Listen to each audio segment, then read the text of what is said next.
Bonjour à tous, merci pour l'invitation.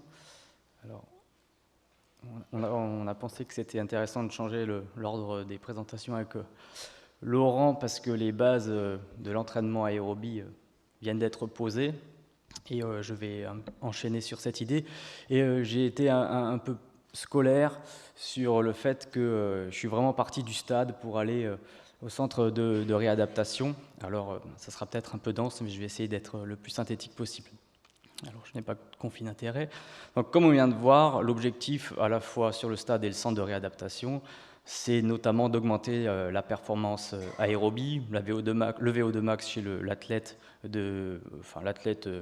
du quotidien ou l'athlète de haut niveau, mais également le VO2 pic chez le patient. Alors, pour aller droit au but, donc on vient de voir comment est défini l'exercice continu, donc à charge constante, et nous, on va parler de l'intervalle training, qu'on appelle aussi le HIIT, c'est le High Intensity Interval Training, donc c'est des répétitions de périodes courtes à longues, ça c'est à définir, d'un effort à haute intensité, entrecoupé par des phases de repos, mais ça je pense que vous avez tous cette notion en tête. La période d'effort ici est composée soit d'un seul type d'exercice, soit d'une combinaison d'exercices, comme ça peut se faire maintenant avec les circuits training, on le verra tout à l'heure. Et puis les périodes de repos sont soit des périodes d'inactivité ou alors de travail modéré. Alors les origines, elles sont anciennes, chez les athlètes également. Donc Paavo Nurmi, par exemple, dans les années 20, qui faisait une performance sur 5000 de 14 minutes et 36 secondes. Lui, son entraînement, c'était au sein d'une course dans la forêt de 10 à 20 km. Il faisait des séries de 6 fois 400 en 60 secondes. L'objectif était d'avoir une vitesse cible supérieure à celle qu'il voulait atteindre en course. On verra après pourquoi. Et Emil Zatopek, qui est un peu plus connu certainement par tout le monde ici, dans les années 50, qui lui a été un grand performeur, 4 fois champion olympique, à la fois sur 5000 et jusqu'à des distances de marathon. Lui faisait des séries extrêmement impressionnantes, puisqu'il faisait 100 fois 400 mètres en 1 minute 12 secondes. Si vous avez déjà couru un 400 mètres, ne serait-ce qu'une fois, en 1 minute et 12 secondes, c'est pas mal. Et lui faisait ça aussi à vitesse cible supérieure à celle qui visait en course. Donc pourquoi ? Parce que l'objectif, en fait, pour augmenter cette performance aérobie, c'est de passer, la théorie, c'est de passer le plus de temps possible à VO2 max, ou à VO2 pic, on verra après si on est chez le patient. Et il y a une étude faite par les Lillois, qui est une étude qui est la première à vraiment démontrer le concept, puisque, alors ici à gauche, vous avez chez un coureur avec un VO2 max à 55, lorsqu'on lui demande de se mettre à 100% de sa vitesse maximale aérobie, de manière continue, l'exercice va durer entre 7 et 8 minutes.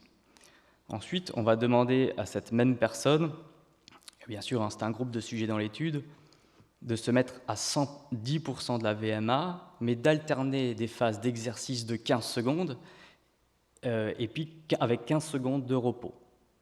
Okay. Et donc vous voyez que l'exercice, la durée de l'effort va atteindre quasiment 25 minutes.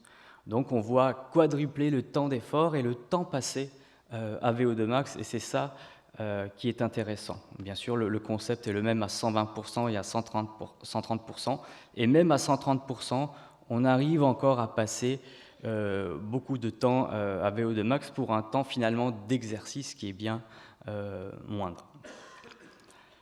Alors, ensuite, si on a une méta-analyse assez récente qui permet d'objectiver est-ce que cette preuve de concept finalement est valide lorsqu'on va s'intéresser aux études randomisées et contrôlées. Et on voit effectivement que lorsqu'on fait un entraînement en HIIT chez des gens qui vont bien, alors ce ne sont pas toujours des athlètes de haut niveau, c'est aussi des gens en bonne santé qu'on va réentraîner. Et cette méta-analyse montre qu'il y a une différence significative en comparaison avec les exercices à charge constante. Néanmoins, on parle d'ici de 2 millilitres par minute par kilo, donc il faut rester modéré quand même dans les conclusions. La taille d'effet est plutôt faible à modérée, c'est ça qu'il faut retenir. Mais un autre avantage, et non des moindres, de ce fameux interval training ou ce HIIT, c'est finalement le temps qu'on va passer à l'effort. Ici, on a une belle étude qui a comparé en fait un exercice continu 45 minutes à 70% de FC max versus un exercice en HIIT de 3 fois 20 secondes au max avec des phases de repos de 2 minutes. En fait, en gros, la séance durait 10 minutes versus 45 minutes. Et on se rend compte qu'on a les mêmes résultats. Donc avec quasiment 4 fois moins de temps passé à l'effort, on a des résultats qui sont très intéressants et de la même mesure que ceux observés après 45 minutes. Donc ça, c'est effectivement souvent ce qui est mis en avant dans les études, c'est que pourquoi on fait de l'intervalle training? Parce que c'est un gain de temps et qu'en plus de ça, le fait qu'on alterne les efforts, on peut jouer avec beaucoup de variables, on va avoir une motivation et une stimulation plus importante, et bien entendu, ça peut se faire sans matériel. Donc déjà, d'un point de vue pratique, c'est intéressant. Bien entendu, d'un point de vue physiologique, c'est intéressant aussi, et ça, je ne vais pas vous l'apprendre, c'est l'adaptation cardiovasculaire qui sont extrêmement bénéfiques suite à ce type d'exercice, mais également des adaptations neuromusculaires, et c'est pour ça que c'est intéressant lorsqu'on s'intéresse à des athlètes de haut niveau, notamment pour augmenter les capacités oxydatives des différents systèmes, améliorer le métabolisme des lactates. Tout ceci avec pour objectif d'augmenter la performance d'endurance, bien entendu, d'améliorer la capacité à répéter des efforts, et puis dans les périodes où on travaille énormément hors objectif, d'augmenter la tolérance à des périodes de surcharge. Mais le problème, c'est comment on le prescrit, comment on le met en place. Et c'est pour ça que c'est une science très à part, qu'il y a vraiment un courant chez les sport scientists qui vraiment se focalise là-dessus, parce qu'effectivement, il faut jouer avec beaucoup de variables. L'intensité, la durée, comment on travaille, l'intensité, la durée du repos, est-ce que c'est en récupération active ou est-ce que c'est en repos total, le nombre de séries, la durée des séries, etc. Donc on ne va pas rentrer dans les détails ici, ce n'est pas l'objectif puisqu'on veut parler également des patients, mais en tout cas ici vous voyez qu'il y a énormément de paramètres à maîtriser.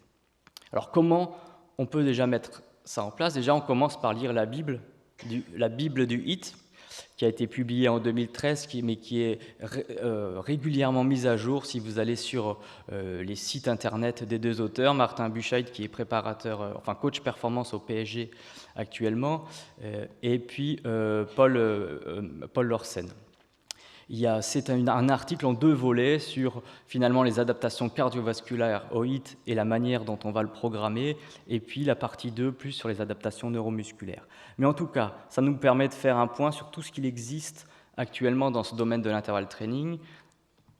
En résumé, on va parler d'intervalles longs ou d'intervalles courts, mais également des exercices intermittents à très haute intensité de type sprint répété, où là, c'est vraiment, on va au maximum.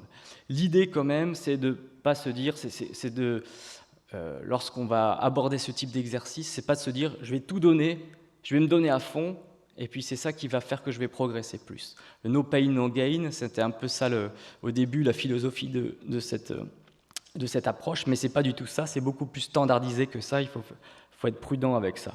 Après, effectivement, la question toujours se pose de à quelle intensité comment on va prescrire, comment on va donner des repères à l'athlète et puis au patient plus tard.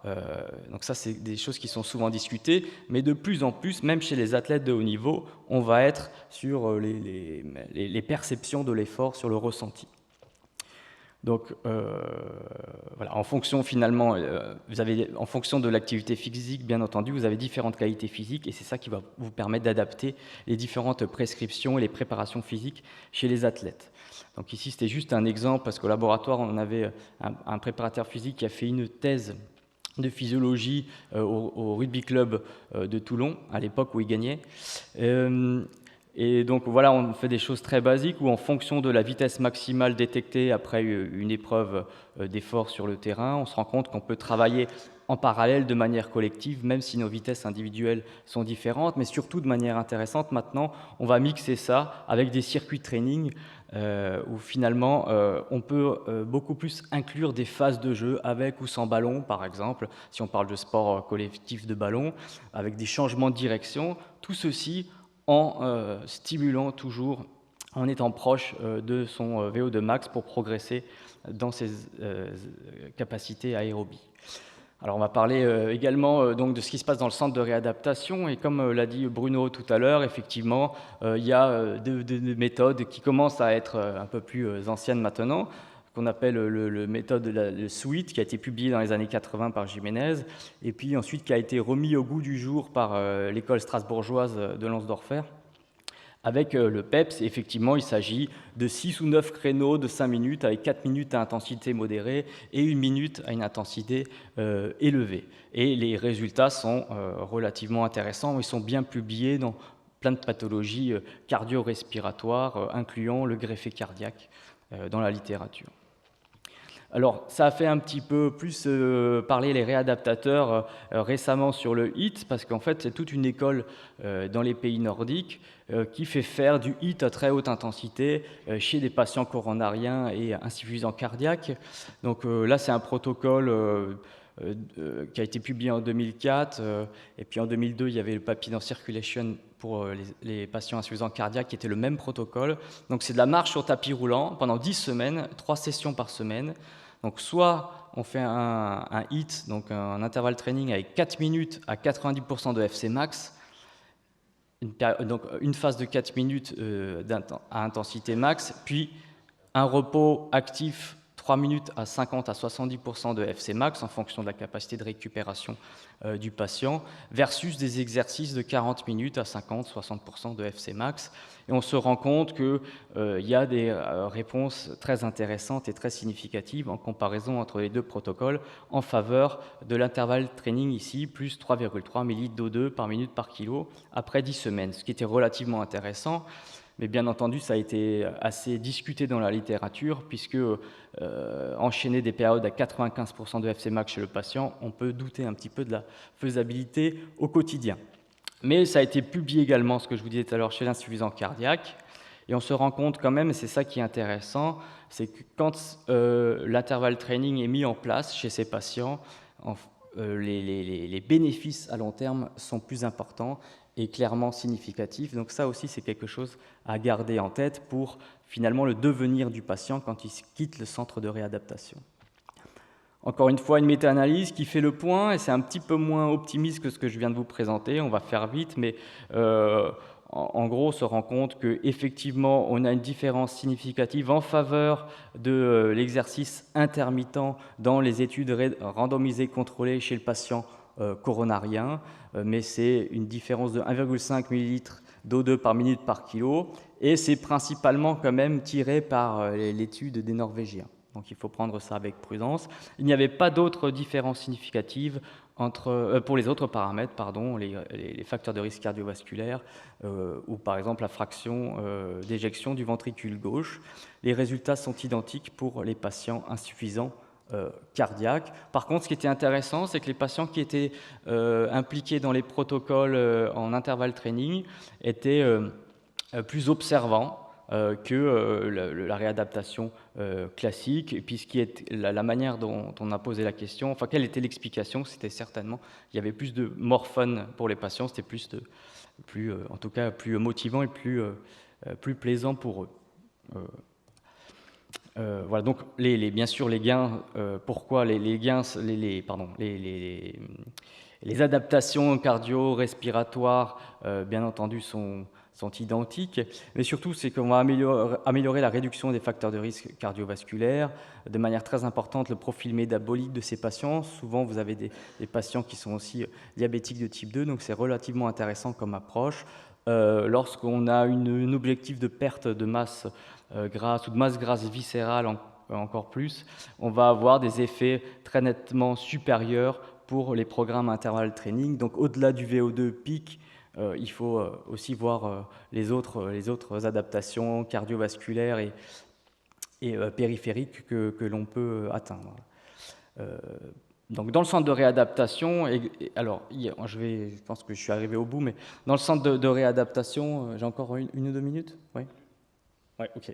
Dans le centre de réadaptation, la question de la prescription, du suivi va être exactement la même finalement que chez l'athlète. Alors vous trouverez quand même des informations très récentes dans l'expertise collective, prévention et traitement des maladies chroniques par l'activité physique, où les chapitres concernant les patients avec des maladies cardiovasculaires sont présents.